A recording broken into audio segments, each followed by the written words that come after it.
नमस्कार। वितान में आज हम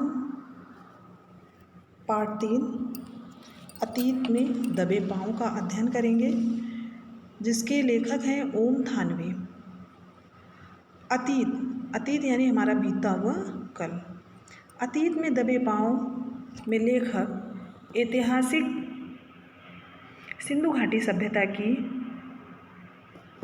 दशा दिशा से पाठकों को परिचित कराता है।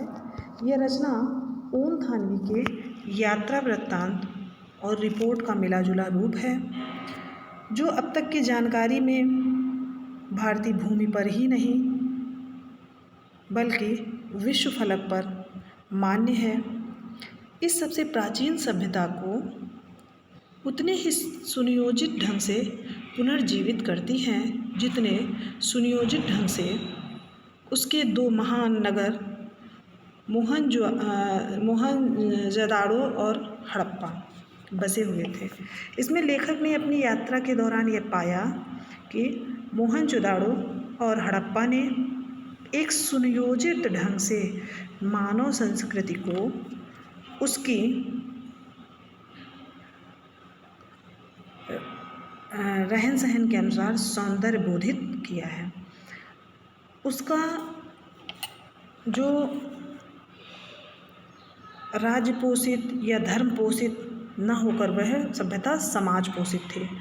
यह सभ्यता ताकत के बल पर शासित होने की जगह आपसी समझ से अनुशासित थी।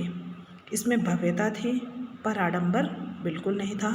लेखक के विचार से आधुनिक व्यवस्था के आ जाने से हमारी पुरानी संस्कृति की विशेषताएं विकास की भेंट चढ़ जाती हैं।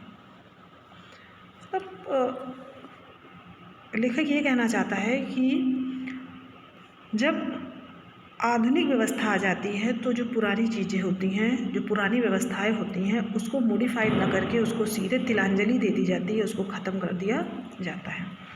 अब हम पाठ के सारांश पे आते हैं।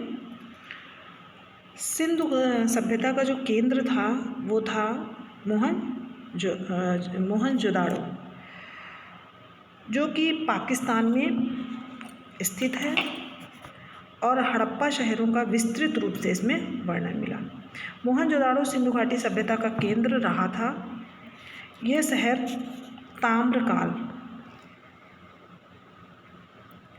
के शहरों में अपनी बड़ी बड़ी गलियों व इमारतों की अनुभूति कराते हुए सबसे बड़ा शहर रहा होगा। इसकी जनसंख्या लगभग 85,000 रही होगी। खुदाई में प्राप्त मोहरें, इमारतें, खिलौने व बर्तन आदि इस सभ्यता की जानकारी देते हुए बताते हैं कि यह शहर किस प्रकार पूर्णतः योजना के अनुसार बसाया गया था। यानी कि जो मोहनजोदाड़ो शहर था, उससे जो अवशेष प्राप्त हुए, उस अवशेषों से हमें ये पता चलता है कि यहाँ की जो व्यवस्थाएं थी वो कैसी थी। नगर कैसा था, नालियाँ बनी हुई थी, बड़े बड़े स्नानागार प्राप्त हुए हमको, वहाँ से मोहरें मिली, तो कैसी व्यवस्था रही होगी उस समय की, कैसे जो घर विन्यास रहा होगा, कैसे समाज रहा होगा, इसकी सारी जानकारी हमें प्राप्त होती है। हमें पिछली सभ्यताओं की जानकारी जो कि हमको उनसे प्राप्त अवशेषों द्वारा ही होती है। वर्ष 1922 में बौद्ध स्तूप के आसपास की गई खुदाई में ईसा पूर्व के निशान पाए गए। भारत की सिंधु घाटी सभ्यता सबसे प्राचीन सभ्यता है। इसका वैज्ञानिक आधार पाए जाने पर मिस्र और मेसोपोटामिया की सभ्यता के अनुरूप ही यह सभ्यता आंकी गई। यह शहर भारत का लैंडस्केप है, क्योंकि इस शहर को बनाने या यथार्थ रूप देने का कार्य पूर्व नियोजित व्यवस्था के अनुसार एक संपूर्ण प्रणाली के अनुरूप किया गया होगा। आधुनिक योजनाएं जो आजकल के शहरों को व्यवस्थित करने के लिए बनाई जाती हैं, वे सिंधु सभ्यता के शहरों के बराबर नहीं हैं। इस शहर के दक्षिण में कुछ कामगारों की बस्तियां हैं। अब जो शहर बसा था वहाँ पे, उसमें कामगार कहाँ रहते थे, कैसे का वहाँ का पूरा वास्तु था, शिल्प वास्तु था, उस सारी बातों को यहाँ स्पष्ट किया गया है। इस सभ्यता की सबसे सुंदर व्यवस्था यह थी कि यह समाज को विकसित करने के लिए कार्य करती थी। यह सभ्यता सबसे सुंदर थी और पूर्णतः विकसित होने के कारण आज भी हम इस सभ्यता का उदाहरण देते हैं।